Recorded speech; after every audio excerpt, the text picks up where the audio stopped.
बिस्मिल्लाहिर्रहमानिर्रहीम। अस्सलाम वालेकुम।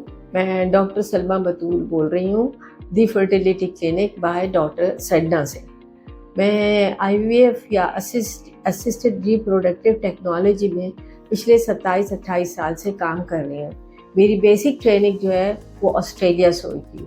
पाकिस्तान का first test tube baby by frozen embryo technology से अल्हम्दुलिल्लाह मेरा ही किया हुआ है, और पाकिस्तान का first baby bye micro TG technique से मेरा ही किया हुआ है। आज मैं आपको सिंपल ट्रीटमेंट बताऊंगी, आईवीएफ का नहीं बल्कि आईयूआई का। अब ये देखना है कि आईयूआई क्या चीज़ होती है। आईयूआई में हम ये करते हैं कि सीमन को वॉश करते हैं, प्रिपेयर करते हैं, और फिर नियरेस्ट डिस्टेंस जिसको कहते हैं यूट्रस के अंदर हम इंजेक्ट करते हैं, क्योंकि स्पर्म जो है वो यूट्रस में जाता है, यूट्रस के थ्रू फ्लैपिंग ट्यूब में जाता है, और अंडा जो है वो ओवरी से निकल के फैलोपियन ट्यूब में आता है।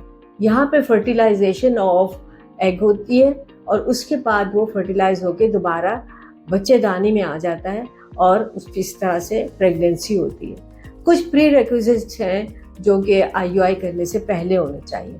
ज़्यादातर इसमें मेल कंडीशंस होती है, यानी अगर माइल्डली उनका सीमेन प्रॉब्लम है, बहुत ज़्यादा उसमें पैरामीटर्स गलत नहीं है, थोड़ा सा कमी है, तो उसके लिए बहुत आइडियल होता है ये आईयूआई।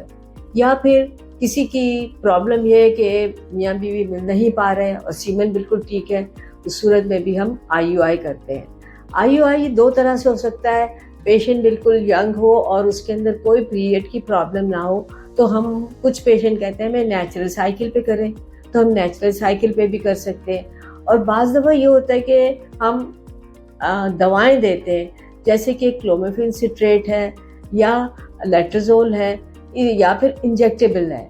इन चीज़ों को हम पीरियड से दूसरे या तीसरे दिन से शुरू करके 5 दिन के लिए देते हैं। उसके बाद उनकी मॉनिटरिंग भी होती है जो कि अल्ट्रासाउंड के थ्रू होती है। जब हम देखते हैं कि अल्ट्रासाउंड में कि जो एग है वो मैच्योर हो गया है, तो हम एक ट्रिगर शॉट लगाते हैं। ट्रिगर शॉट का मतलब ये है कि अब वो अंडे को रिलीज करें। यूजुअली 24 से 36 घंटे के बाद हम फिर ये आईयूआई का प्रोसेस करते हैं। अब आईयूआई आप समझेंगे कि क्या चीज़ है। ये less expensive, less traumatic and effective treatment है।